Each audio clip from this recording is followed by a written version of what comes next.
السلام علیکم ویورز، میرا نام عطاء الرحمن اور آپ دیکھ رہے ہیں عطاء بخاری یوٹیوب چینل۔ قرآن کریم کی مسلسل ایکسپوزیشن کے سلسلہ میں آج ہم سورہ آل عمران کی آیت نمبر 152 کی ایکسپوزیشن کریں گے۔ اس آیت کے اندر جنگی ڈسپلن کی بات ہو رہی ہے۔ بات تو جنگ احد کی ہے، اشارتاً اس کی طرف بات کر کے قیامت تک کی اقوام کو سمجھا رہا ہے کہ جس قوم کے اندر ڈسپلن نہ ہو، وہ جنگی امور سے متعلق ہو یا مینجمنٹ سے متعلق ہو، کوئی بھی، اس کے اندر یہ ہوتا ہے کہ ڈسپلن کی خلاف ورزی سے قوموں کو نقصان ہوتا ہے۔ یہ چیز اس کے اندر کہی جا رہی ہے اس آیت کے اندر۔ اب یہ دیکھیں، قرآن کریم جس کے متعلق کہا جا رہا ہے کہ یہ روایات کے بغیر سمجھ نہیں آتا، وہ کتنی چھوٹی چھوٹی چیزوں کو بھی جو کسی بھی ریاست اور نظام سے متعلق ہیں، وہ کس طرح سے ان کو واضح کرتا ہے۔ تو یہاں پر ڈسپلن کی اہمیت بتائی جا رہی ہے، اور ڈسپلن کی خلاف ورزی سے جو نقصان ہوتا ہے اس سے وارن کیا جا رہا ہے کہ کبھی بھی ڈسپلن کی خلاف ورزی نہیں کرنی چاہیے۔ تو شروع کرتے ہیں اس آیت کو، اور میں نے جیسا کہ آپ کو بتایا جنگ احد کے حوالے سے بات ہو رہی ہے، اور اسی میں ہم پھر بات کریں گے کہ قرآن کیا کہتا ہے اور اس کے مقابلے میں کس طرح سے سیرت رسول بالکل اس کے خلاف ورزی کی گئی، اور وہ جو جنگوں کے واقعات ہیں ہسٹری کے اندر، وہ سیرت کا ہی حصہ ہیں، جس کو یہ مغازی بولتے ہیں، یعنی جس کے اندر غزوات کے واقعات ہوتے ہیں، اس کو علم المغازی بولتے ہیں۔ تو یہ سیرت کا ہی حصہ ہے۔ اس کے اندر کس طرح سے پھر جھوٹی روایات وضع کی گئیں، صحابہ کے خلاف نفرت دلائی گئی۔ تو قرآن جب بات کرتا ہے تو نبی صلی اللہ علیہ وسلم کے صحابہ کی تربیت کے لیے بات کرتا ہے، تنقید کے لیے بات نہیں کرتا۔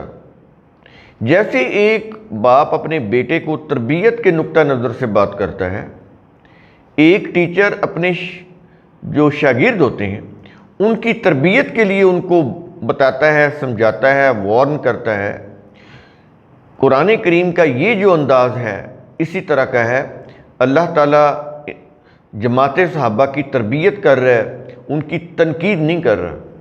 یہ چیز بنیادی طور پر ذہن میں رکھیں۔ اور ایک اور پوائنٹ جو آپ نے ذہن میں رکھنا ہے وہ یہ ہے کہ کوئی شخص جتنے بڑے منصب کے اوپر ہوتا ہے اس کے اوپر اتنی زیادہ ذمہ داریاں اور پابندیاں عائد ہوتی ہیں۔ آپ یہ دیکھ لیں، آج بھی جو ہمارے اوورال جو ہمارا نظام ہوتا ہے اس میں کوئی کتنے بڑے عہدے کا ہوتا ہے اتنا ہی اس کا معاملہ سینسٹیو ہو جاتا ہے، صرف سیکیورٹی کے حوالے سے نہیں، اور بھی بہت ساری چیزوں کی وجہ سے۔ انبیاء کا معاملہ جو ہے وہ یہ ہے کہ لوگوں نے ان کو فالو کرنا ہوتا ہے۔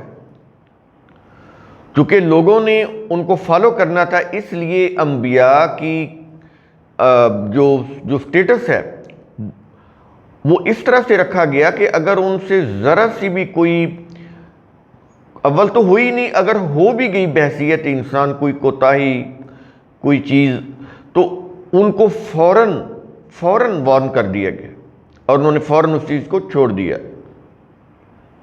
یہ انبیاء کا سٹیٹس۔ اسی طرح انبیاء کے جو گھر والے، یعنی ان کی جو بیویاں ہیں، ازواج مطہرات، اور آگے پھر ان کے صحابہ، ان کی بھی پوزیشن بڑی ہی، چونکہ باقی کے لوگوں کے لیے ایک لیڈنگ پوزیشن ہوتی ہے، انبیاء کی ازواج مطہرات خواتین کے لیے ایک رول ماڈل ہوتی ہیں، انبیاء کے جو صحابہ کرام ہوتے ہیں وہ مردوں کے لیے رول ماڈل ہوتے ہیں۔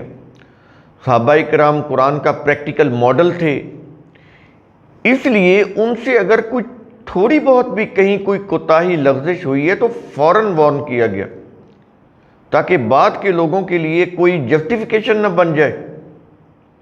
اگر وہ عام لوگ ہوتے تو قرآن کریم کو پھر ان کے متعلق بات کرنے کی ضرورت نہیں تھی، کیونکہ ان کا سٹیٹس بہت بلند ہے، ان کا مقام اور مرتبہ ہے، لوگوں نے ان کو، وہ لوگوں کے آئیڈیل ہوتے ہیں، اس لیے ان کو پھر چھوٹی چھوٹی جو چیزیں ہیں اس کے اوپر بھی فوکس کرایا جاتا ہے کہ یہ چیزیں بھی نہیں ہونی چاہیے، تاکہ بعد کے لوگوں کے لیے کوئی جسٹیفیکیشن نہ بن جائے۔ تو یہ تنقید نہیں ہے، یہ تربیت ہے اللہ کی طرف سے، ڈائریکٹ اللہ کی طرف سے۔ تو اس میں انسان اگر ان کے خلاف کو تاریخ لکھ کر یا تاریخ جو جھوٹی روایات لکھی ہیں ان کی باتوں میں آ کر اگر کوئی صحابہ کرام کے خلاف تنقید کرتے ہیں تو وہ سمجھ لیں کہ وہ اپنا ہی ایمان خراب کرتے ہیں، کسی اور کا نقصان نہیں کرتے۔ وہ تو سینکڑوں سال قبل انہوں نے اپنا کام کیا اور وہ اس دنیا سے چلے گئے، وہ اپنے کام کا جواب دے اللہ کو خود دیں، ہم اپنے کام کے جواب دیں یا ان کے کام کے جواب دیں نہیں۔ آج جتنی بھی ہسٹری اور سیرت رسول جو لکھی ہوئی ہے ساری کی ساری اسی کے اوپر ہے کہ کون صحیح تھا کون غلط تھا، کون سچا تھا کون جھوٹا تھا، کون حق پر تھا کون باطل تھا، یہ ہو رہا ہے۔ اور وہ جو جھوٹے واقعات کربلا اور اس طرح کے جمل صفین اور ان کے پیچھے لگے ہوئے ہیں، قرآن کی طرف نہیں آئیں گے، اس کے ضابطوں کی طرف نہیں آئیں گے تو ٹھیک ہے، وہ پھر انجام بھی بھگت رہے ہیں اس چیز کا۔ تو یہ بنیادی جو شروع کی ایک تمہید ہے وہ ذہن میں رکھیے گا۔ احد کی بات ہو رہی ہے کیونکہ اسی کو لے کے پھر جو ہسٹری مرتب ہوئی اور انہوں نے جو جتنا ان کا دل چاہا انہوں نے صحابہ کرام کے خلاف لکھا، لیکن وہ انسان تھے، ان سے کوئی چیز ہو سکتی تھی، یہ کوئی میزائل کی یا گولی کی لڑائی نہیں تھی، تلواروں کی لڑائی تھی آمنے سامنے، اور اس میں تو جنگی ہتھیار اور فوج کی تعداد یہ بڑی کاؤنٹ کرتی تھی۔ تو وہ ان کا جگرا تھا کہ وہ کس طرح وہ بے سر و سامانی کی حالت میں بھی وہ اتنے بڑے لشکروں کا انہوں نے مقابلہ کیا۔ اللہ تعالیٰ نے ان کی تعریف کی ہے، ان کی تعریف کے اوپر اللہ تعالیٰ کی شہادات ہیں قرآن میں جا بجا۔ تو انہوں نے وہ چند جو تربیتی قسم کی جو روایات ہیں جو تربیت دینے والی ہیں انہوں نے اس کو سامنے رکھ کے ایسی اسٹوریز وضع کی کہ اللہ کی پناہ۔ شروع کرتے ہیں۔ کہا یہ جا رہا ہے کہ وَلَقَدْ صَدَقَكُمُ اللَّهُ وَعْدَهُ، اور یقیناً اللہ نے تم سے اپنا وعدہ سچا کر دکھایا۔ یہ جماعت صحابہ سے خطاب ہے، اور خاص طور پر وہ جماعت صحابہ جو اس وقت جب وہ جنگ احد میں دشمن کے خلاف برسر پیکار تھی میدان جنگ میں، تو جماعت صحابہ سے اسپیشلی خطاب ہے اور ان سے خطاب کر کے قیامت تک کے لوگوں کو ضابطہ دے رہا ہے ڈسپلن کے متعلق کہ ڈسپلن ہونا چاہیے، ڈسپلن کی خلاف ورزی جب بھی ہوگی تمہیں نقصان ہوگا۔ بات صرف یہ سمجھانی ہے۔ اب وہ میسج اگنور کر دیا اور جھوٹی روایات وضع کر کے صحابہ کرام کے اوپر تنقید کی جا رہی ہے۔ تو کہا یہ جا رہا ہے کہ یقیناً اللہ نے تم سے اپنا وعدہ سچا کر دکھایا۔ اولین مخاطب قرآن کے کون؟ رسول صلی اللہ علیہ وسلم کے صحابہ، ان سے کہا جا رہا ہے کہ یقیناً اللہ نے تم سے اپنا وعدہ سچا کر دکھایا۔ کیا؟ اِذْ تَحُسُّونَهُمْ بِإِذْنِهِ، جب تم اس اللہ کے قانون کی روح سے ان دشمنان کو تہ و تیغ کر رہے تھے، لڑائی ہو رہی تھی نا، تو ظاہر ہے وہ دشمن تو ان کو مارنے کے لیے آئے تھے، بدر میں جو ان کے لوگ مارے گئے تھے ان کا انتقام لینے آئے تھے، تو مقابلے میں یہ بھی میدان میں آئے تو انہوں نے بھی ان کو مارا ڈیفینیٹلی۔ اب یہ ان کو دشمن ان کے اوپر ایگریشن کر کے آیا تھا، یہ اپنے ڈیفنس میں گئے تھے، تو اب یہ ان کو تہ و تیغ کر رہے تھے جنگ کے دوران۔ اب ہوا کیا؟ قرآن کہہ رہا ہے کہ حتیٰ اذا فشلتم، یہ سلسلہ جاری تھا، تم ڈومیننٹ ہو رہے تھے ان کے اوپر، باوجود اس کے کہ تمہاری تعداد بھی کم تھی، ان کی تعداد بہت زیادہ تھی، یہاں تک کہ تم پست ہو گئے۔ یہ آ رہا ہے حتیٰ اذا فشلتم، یہاں تک کہ جب تم پست ہمت ہو گئے۔ یہ فشلتم کا مطلب ہوتا ہے پست ہمت ہو گئے، تمہارے قدم ڈگمگا گئے، مقابلے میں دشمن لشکر بہت بڑی تعداد میں، اور پھر جنگی اسلحہ و سامان وہ بھی ان کے پاس زیادہ، پھر ان کے ہاں ایک جذبہ تھا انتقام لینے کا کہ ہم نے ہمارے جو 70 جو بڑے بڑے لوگ مارے گئے ان کا ہم نے خون کا انتقام لینا ہے، تو وہ جوش جذبہ میں بھی بہت زیادہ تھے، پورے 1 سال وہ تیاری کرتے رہے تھے جنگ بدر کے بعد۔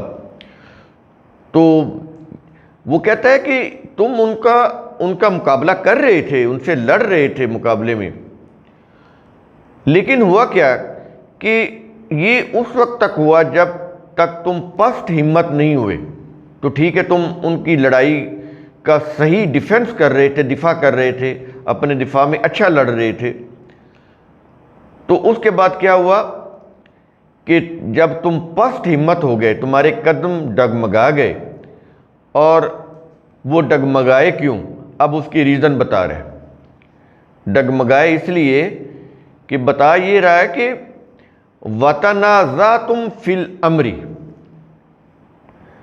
اور تم نے معاملے میں باہمی تنازع کیا، یہ ہے وَتَنَازَعْتُمْ، تنازع کیا، جھگڑا کیا۔ اب ڈسپلنری کوئی حکم جاری ہوا تھا، اب قرآن اس کی ڈیٹیل نہیں دیتا۔ کیوں نہیں ڈیٹیل دیتا؟ اس کی وجہ یہ ہے کہ قرآن کریم پیچھے نہیں لے جانا چاہتا، اصل میں وہ اصول دینا چاہتا ہے۔ یہ باریک فرق سمجھیں، اگر قرآن نے ڈیٹیل دینی ہوتی تو وہ تو عام ہسٹری کی کتاب میں جیسے مل جاتی، آپ کو مل جاتی، کیونکہ یہ ہسٹری نہیں ہے، یہ ایجوکیشن ہے۔ ورنہ تو یہ بتاتا وہ جنگ احد کس سن میں لڑی گئی، دشمن کے لشکر میں کتنے فوجی تھے، اور مومنین جماعت کا جو لشکر تھا ان کے کتنے افراد تھے، ان کے پاس کتنے جنگی اسلحہ تھا، ان کے پاس جنگی اسلحہ کتنا تھا، یہ نہیں بتا رہا، اس کی ضرورت نہیں ہے۔ ایسے یہ بھی نہیں بتا رہا کہ آرڈر کیا تھا، بس آرڈر تھا، اس سلسلے میں کوئی کوتاہی ہوئی، کوئی تنازع ہوا، وہ آرڈر جو ہے صحیح طرح سے اوبے نہیں ہوا، بس صرف اتنی بات ہو رہی ہے۔ کیا آرڈر تھا، کیا معاملہ تھا، اس کی ضرورت نہیں ہے، کیونکہ ضابطہ دینا ہے۔ ضابطہ کیا ہے کہ ڈسپلن جو ہے اس کو فالو کرنا ہے، اس کی خلاف ورزی نہیں کرنی، کرو گے تو نقصان اٹھاؤ گے۔ تو اس لیے وہ یہ کہہ رہا ہے کہ جب تم پست ہمت ہو گئے، تمہارے قدم ڈگمگا گئے، کیوں؟ آگے کہہ رہا ہے کہ تم نے میدان احد میں عسکری معاملے میں باہم جھگڑا کیا، وَتَنَازَعْتُمْ، تنازع کیا، اور اس تنازع میں جو بنیادی چیز تھی وہ کیا تھی؟ اب وہ قرآن کریم وہ بتا رہا ہے، کیا یہ رہا ہے کہ وَأَسَيْتُمْ، اور تم نے اپنے کمانڈر کی حکم کی نافرمانی کی۔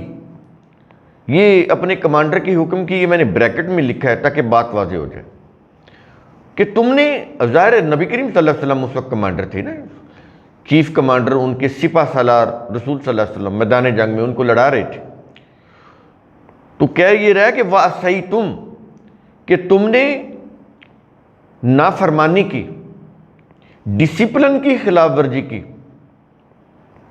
جو نبی کریم صلی اللہ علیہ وسلم نے جنگی امور کے متعلق جو تمہیں آرڈر دیا تھا، اس کو تم نے ڈسپلن میں رہ کے فالو نہیں کیا، حالات کچھ بھی ہوں، فالو نہیں ہوا، جسٹیفیکیشن نہیں پیش کرنے کے یہ معاملات تھے، یہ اس کی اجازت نہیں ہے، آج بھی نہیں ہوتی۔ آج کوئی بھی معاملہ عسکری ہو یا اس طرح کا جو ادارے ہیں مینجمنٹ کے، وہ جسٹیفیکیشن نہیں لیتے کسی سے کہ جی یوں ہو گیا تھا اس لیے نہیں ہوا، وہ کہتے ہیں بس آرڈر دیا گیا تھا تو وہ آرڈر فالو کیوں نہیں ہوا، اوبے کیوں نہیں ہوا، حالات جو بھی ہوں۔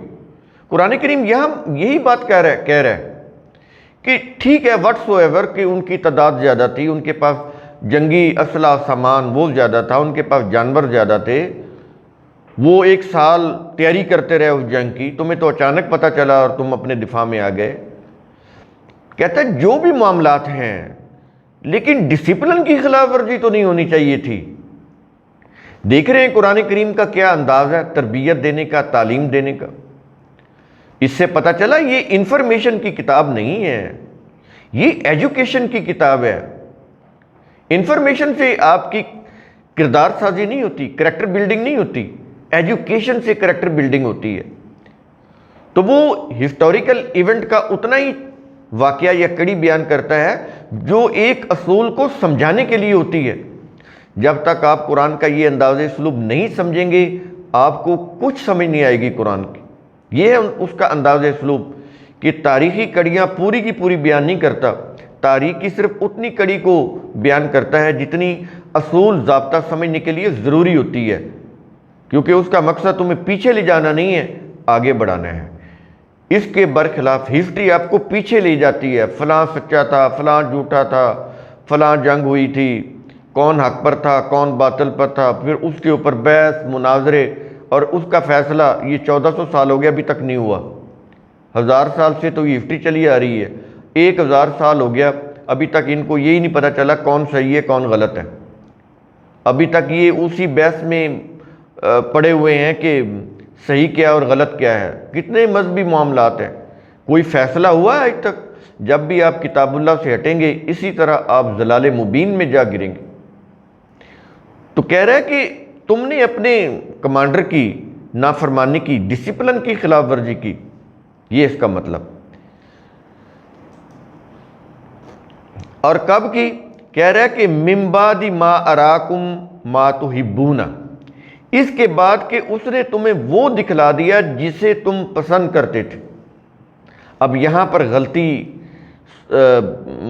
یعنی لوگوں کو غلطی میں مبتلا کیا گیا، دھوکے میں بلکہ مبتلا کیا گیا کہ وہ مال غنیمت پسند کرتے تھے۔ یہ نہیں ہے، فتح کی بات کر رہا ہے۔ اس طرح سے یعنی قرآن کے الفاظ کو توڑ موڑ کر تفسیریں لکھی گئیں، صرف تفسیریں نہیں بلکہ بہت بڑے بڑے واقعات گھڑے گئے کہ وہ مال غنیمت کو اکٹھا کرنے کے لیے وہ انہوں نے جلد بازی کی اور جنگ ہوگی، ایسی بات نہیں تھی۔ تو قرآن کریم کے ان الفاظ کے غلط معنی لے کر انہوں نے تفسیری کہانیاں وضع کی صحابہ کے خلاف۔ تو یہاں پر ما تحبون کا مطلب ہے جو تم پسند کرتے تھے، یعنی فتح، غلبہ، اللہ کی نصرت، یہ تم پسند کرتے تھے اور یہ تمہیں نظر آ رہی تھی۔ جنگ بدر میں تم اس کا عملی مظاہرہ دیکھ چکے تھے کہ تمہاری تعداد ہونے کے باوجود، چونکہ اس وقت تمہارا جوش، ولولہ، جذبہ، صبر، استقامت، تمہارا وہ تقوی بہت ہائی لیول کے اوپر تھا، تو تم نے جنگ جیتی۔ یہاں پر کیا ہو گیا کہ یہاں پر جو دشمن ہے اس کا جوش، ولولہ، جذبہ تمہارے سے زیادہ ہو گیا۔ ان کے اندر زیادہ استقامت جب آئی ہے تو ان کو اللہ کے ہاں کسی کی کوئی رعایت نہیں ہے۔ اس کے ہاں تو کوئی رعایت نہیں ہے کہ کوئی مومن کی کوئی آؤٹ آف دا میرٹ کوئی ان کی کوئی فیور کر دے کہ یہ میرے مومنین ہیں، میرے ماننے والے، میرے نو۔ اس کے تو سارے ہی عباد ہیں، مومن ہوں کافر ہوں، وہ کسی کی رعایت نہیں کرتا۔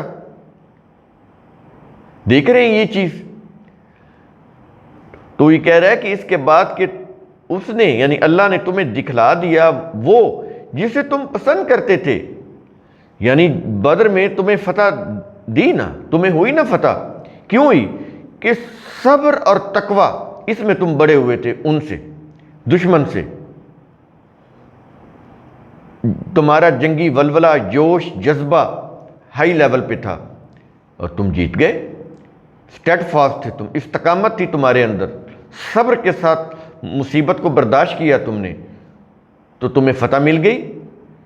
تو اللہ نے تمہیں دکھائی فتح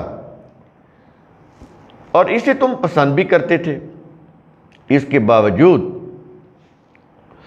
یعنی حالانکہ نصرت، فتح جو تمہارا محبوب مقصد تھا، یہ ہے اس آیت کا معنی، وہ تمہارے پیش نظر تھا، تمہارے سامنے تھا، اور تم یہ جنگ بدر میں اس کا عملی مظاہرہ بھی کر چکے تھے، یہ تمہیں مل بھی چکی تھی فتح و نصرت اور غلبہ، یہ تمہارے پیش نظر تھا۔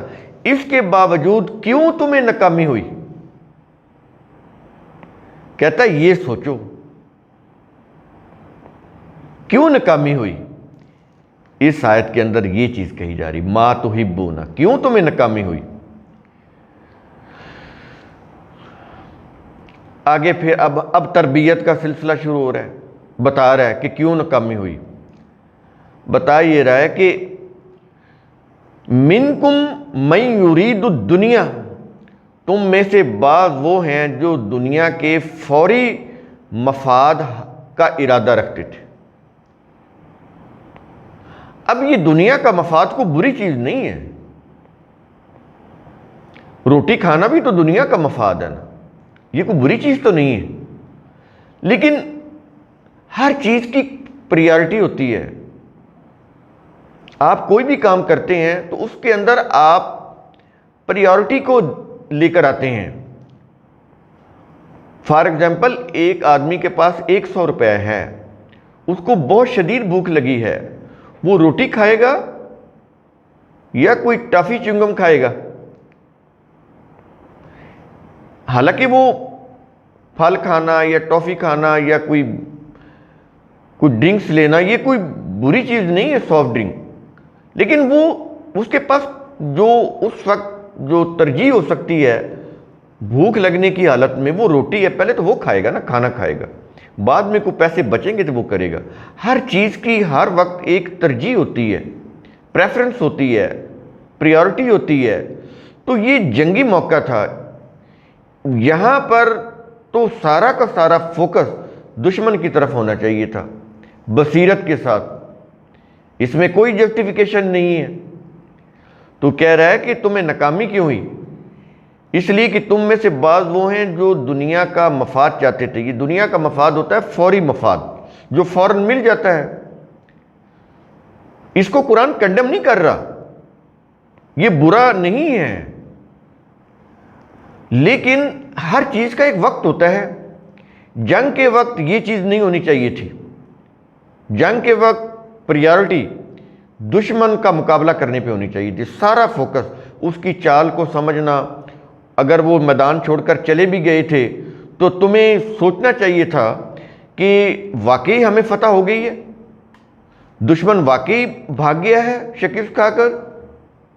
وہ بھاگا نہیں تھا، وہ چکر کاٹ کے پیچھے سے آ گئے تھے، ان کے عقب سے جہاں پہ درہ تھا۔ انہوں نے یہ سمجھا تھا کہ جنگ ختم ہوگی، دشمن شکست کھا کر بھاگ گیا، تو یہ بھی غلطی تھی نا۔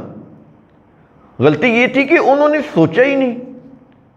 وہ اگر سوچتے، تھوڑا سا غور کرتے، دشمن کا پیچھا کرتے یا کچھ لوگوں کو پیچھے بھیجتے تو ان کو پتہ چل جانا تھا کہ دشمن واپس چلا گیا ہے جہاں سے آیا ہے، یا ابھی ہمارے عقب سے حملہ کرنے والا ہے۔ اس چیز سے وہ غافل ہوئے ہیں تو فوراً ان کو نقصان ہوا ہے۔ کوئی معجزہ، کوئی کرامت نہیں ہوئی، نبی کریم صلی اللہ علیہ وسلم ان میں موجود ہیں، اس کے باوجود زخم لگے ہیں، اور خود نبی کریم صلی اللہ علیہ وسلم کو بھی لگے۔ تھوڑی سی ڈسپلن کی خلاف ورزی ہوئی ہے تو دیکھیں ایک جیتی ہوئی جنگ وہ ہار گئے۔ یہ ہوتا ہے ڈسپلن کی خلاف ورزی کا انجام۔ یہاں پر یہ چیز بتائی جا رہی ہے۔ دنیا کا عارضی مفاد جو ہے وہ برا نہیں ہے، اس کے بغیر تو آپ لائف گزار ہی نہیں سکتے۔ قرآن کریم اس کے اوپر تو کوئی اعتراض نہیں کر رہا، اس کو تو حرام قرار نہیں دے رہا، لیکن اس وقت یہ چیز نہیں ہونی چاہیے تھی کہ انہوں نے یہ جو سمجھا کہ دشمن چلا گیا ہے اور وہ جو مال غنیمت، اور وہ مال غنیمت کیا کچھ سونا چاندی کے ذخائر لے کر آئے تھی تو وہی بھیڑ بکریاں، یا کوئی ان کا کوئی گرا ہوا کوئی جنگی اسلحہ، کوئی ڈھالیں، کوئی تلواریں ہوگی، کچھ سونا چاندی کے ذخائر نہیں تھے ان کے پاس، دشمن کے پاس، کہ جن کو اکٹھا کرنے کے لیے وہ جمع ہو گئے تھے۔ اور اگلی چیز کہ نبی کریم صلی اللہ علیہ وسلم خود موجود ہیں، اور جس کو جو بھی کچھ ملتا تھا وہ تو اس نے نبی کریم صلی اللہ علیہ وسلم کے پاس جمع کرانا تھا، اور نبی کریم صلی اللہ علیہ وسلم نے پھر خود اس کو تقسیم کرنا تھا فوجیوں کے اندر۔ فوجی اپنی مرضی سے تو اپنی جیب میں کوئی چیز نہیں رکھ سکتے تھے، وہ کوئی ہیرے یا کوت یا کوئی جیولری تو نہیں تھی کسی نے چھپا لینی تھی۔ بھیڑ بکریاں، کوئی جنگی اسلحہ، سامان، یہ چھپایا نہیں جا سکتا تھا، یہ جمع کرانا تھا سپہ سالار کو، کمانڈر ان چیف کو، رسول صلی اللہ علیہ وسلم کو۔ تو ان کی اگر یہ اکٹھا کر بھی رہے تھے تو وہ اپنی ذات کے لیے تو نہیں اکٹھا کر رہے تھے، انہوں نے اکٹھا کر کے نبی کریم صلی اللہ علیہ وسلم کو ہی دینا تھا، آگے نبی کریم صلی اللہ علیہ وسلم نے تقسیم کرنا تھا، جو بھی ان کا اس وقت کا معاملہ تھا، حالات کا تقاضا تھا، اس کے مطابق انہوں نے تقسیم کرنا تھا، تو ان کو تو اکٹھا کرنے کا کوئی فائدہ نہیں۔ تو اس لیے ایک ان سے مسٹیک ہوئی کہ انہوں نے سمجھا دشمن واپس چلا گیا، ہم یہ سامان اٹھاتے ہیں اور جاتے ہیں، لیکن دشمن عقب سے آیا اور درے سے داخل ہو کر اس نے حملہ کر دیا۔ یہ تھی چیز جس کی وجہ سے ایک بظاہر جو جیت نظر آ رہی تھی وہ ہار میں کنورٹ ہوگی، ڈسپلن کی خلاف ورزی ہوئی، تنازع یہی ہو سکتا ہے کہ کچھ لوگوں نے کہا ہوگا کہ ہم مزید ان کا پیچھا کرتے ہیں، جنگ کرتے ہیں، کچھ نے کہا ہوگا کہ نہیں ہم تو جیت گئے، دشمن تو میدان جنگ چھوڑ کے بھاگ گیا ہے، اور یہ بھی ہو سکتا ہے کہ ان کی چال ہو دشمن کی، انہوں نے جان بوجھ کر جنگی چال کے طور پر وہ پیچھے ہٹے ہوں تاکہ ان کو مغالطے میں ڈالا جائے کہ ہم تو ہار کر یہاں سے بھاگ رہے ہیں، اور یہ اس غلط فہمی میں غافل ہو جائیں اور ہم عقب سے ان کے اوپر حملہ کر دیں، تو یہ بھی پاسبل تھا۔ لیکن اس میں وہ پھر بھی ان کو، جماعت مومنین کو سمجھا رہا ہے کہ بنیادی غلطی تمہاری ہے، یہ چیزیں تمہیں بھانپنی چاہیے تھیں کہ دشمن لشکر کی طرف سے ہو سکتی ہیں جنگی حربہ کے طور پر، جیسے کہ ہوتا ہے، لیکن تم نے اس کے اوپر غور نہیں کیا، تمہیں نقصان ہو گیا۔ اور یہاں پر کہ کوئی معجزہ، کوئی کرامت نہیں ہوئی، زخم لگے ہیں، صحابہ کی جان بھی گئی ہے، اور قرآن بتا رہا ہے، مثلوں کے الفاظ ہیں پیچھے، جتنی بدر میں کفار کے لوگ مارے گئے اتنی ہی تعداد میں جنگ احد میں جماعت مومنین کے صحابہ کرام کے مارے گئے، مثلوں کے الفاظ ہیں۔ رسول صلی اللہ علیہ وسلم کو بھی چوٹ لگی، تو کوئی معجزہ، کوئی کرامت نہیں ہوئی، اور آج یہ دیکھیں یہ سارے ان کے کاروبار سارے معجزات کرامات کے اوپر چل رہے ہیں۔ تو اس وقت وہ نبی خود موجود تھے، وہ بھی، ان کو بھی چوٹ لگ گئی۔ اب آپ کے لیے یہ ہے سوچنے کا مقام کہ یہ جتنے بھی یہ جو چیزیں کر رہے ہیں، معجزات، کرامات، اور وہ دعائیں اور یہ چیزیں کہ یہ پڑھیں اور دعا قبول ہو جائے گی، یہ کام ہو جائے گا، فتح مل جائے گی، تو اس سے آپ خود اندازہ لگا لیں کہ قرآن کریم کیا کہہ رہا ہے۔ تو آگے کہہ رہا ہے کہ ایک تو یہ ہو گیا نا جن کا ارادہ تھا قریب کا مفاد، میں نے اس کی وضاحت کر دیا، اور آگے کہہ رہا ہے وَمِنْكُمْ مَنْ يُرِيدُ الْآخِرَةَ، اور تم میں سے بعض وہ ہیں جو آخرت، یعنی اس کے آخرت کا جو آگے جو مستقبل کا جو مفاد ہے اس کا ارادہ رکھتے تھے۔ آخرت سے مراد مستقبل کے مفاد، اس کے اوپر ان کی نظر تھی، فوکس تھا۔ تو اب یہ دو طرح کے لوگ ہو گئے اس کے اندر، جماعت کے اندر۔ کہتا ہے اس لیے تمہاری توجہ اپنے اصل مقصد اور دشمن کے وہ جو حربے تھے اس سے ہٹ گئی اور تمہیں نقصان ہوا، یہ نہیں ہونا چاہیے تھا۔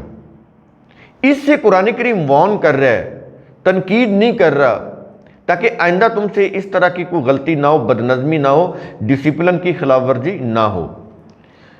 اس کے بعد یہ سمجھانے کے بعد اب یہ دیکھیں قرآن کریم ان کے بارے میں کیا کہہ رہا ہے۔ جماعت مومنین، رسول صلی اللہ علیہ وسلم کی جو کمپینینز ہیں، صحابہ، کہہ رہا ہے کہ ثم صرفکم عنہم، پھر اس اللہ نے تمہیں ان کفار سے پھیر دیا، ثم صرفکم، بچا لیا تمہیں۔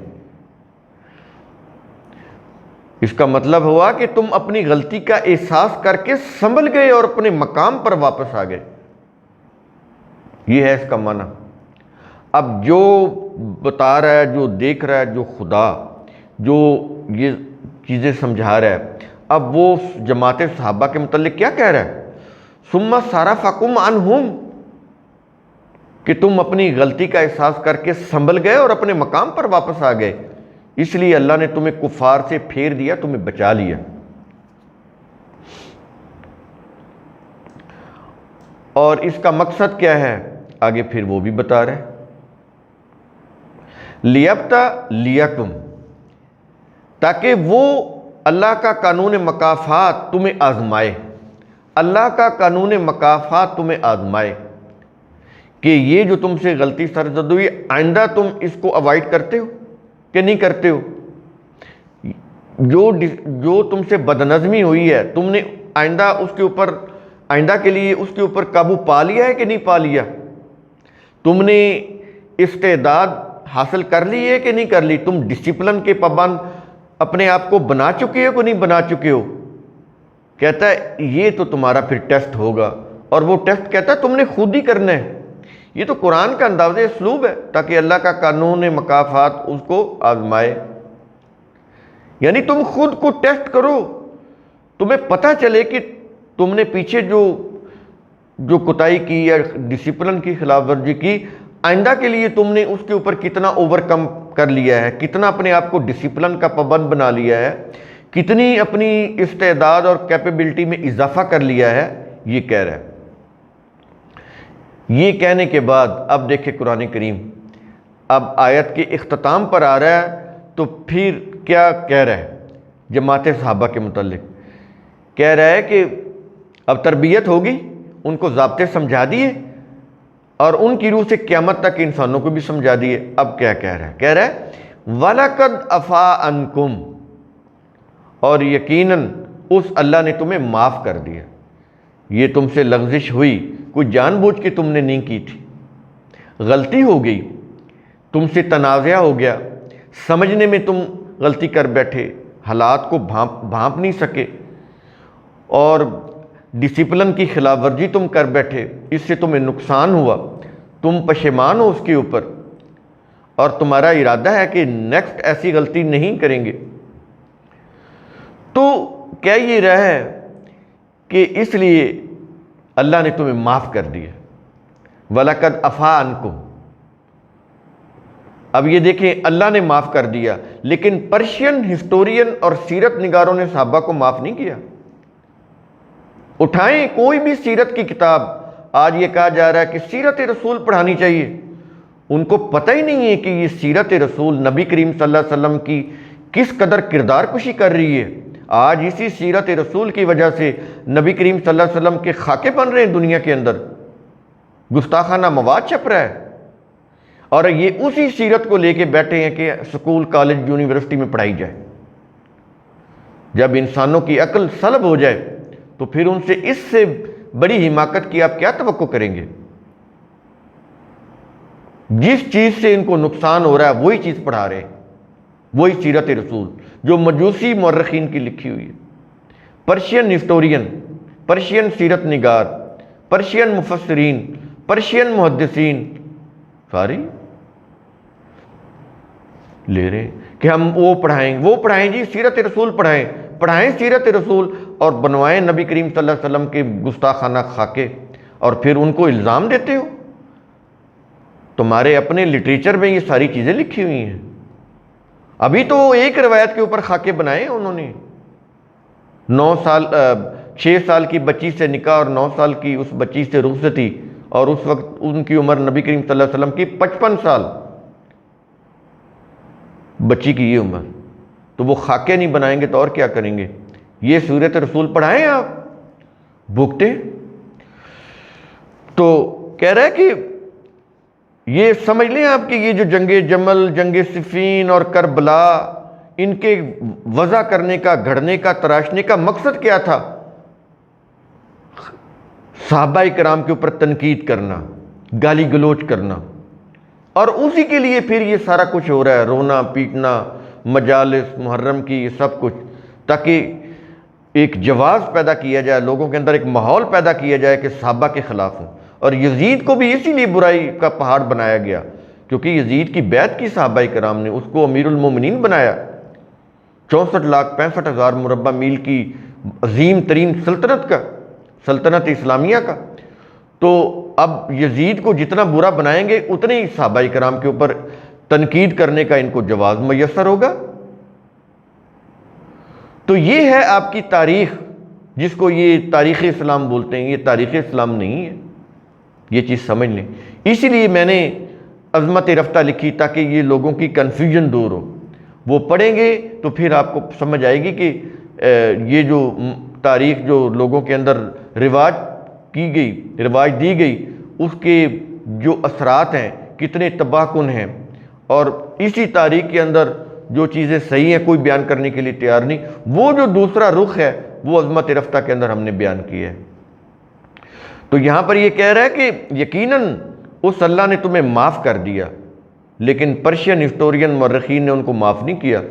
اور پھر ان کے جو فالورز ہیں اپنے آپ کو مسلم مومن کہلانے والے، وہ آج تک صحابہ اکرام کے خلاف تنقید کے نشتر تیز کیے ہوئے ہیں. یہ ان کی تاریخ اسلام ہے. اپنے ایمان کا پتہ نہیں، اپنی حالت کی خبر نہیں، اور جو لوگ لاکھوں مربع میل کے اوپر شان و شوکت کے ساتھ اللہ کے قانون کی حکمرانی نافذ کی جنہوں نے، ان کو برا بھلا کہہ رہے ہیں. تو کہتے رہیں، اس سے ان کا تو کچھ نہیں بگڑے گا، انہی کی زندگی خراب ہو رہی ہے. تو کہہ یہ رہا ہے کہ اللہ نے تمہیں معاف کر دیا جماعت صحابہ کو، اور آگے کہہ رہا ہے کہ واللہ ذو فضل علی المؤمنین، اور اللہ مومنین پر فضل کرنے والا ہے.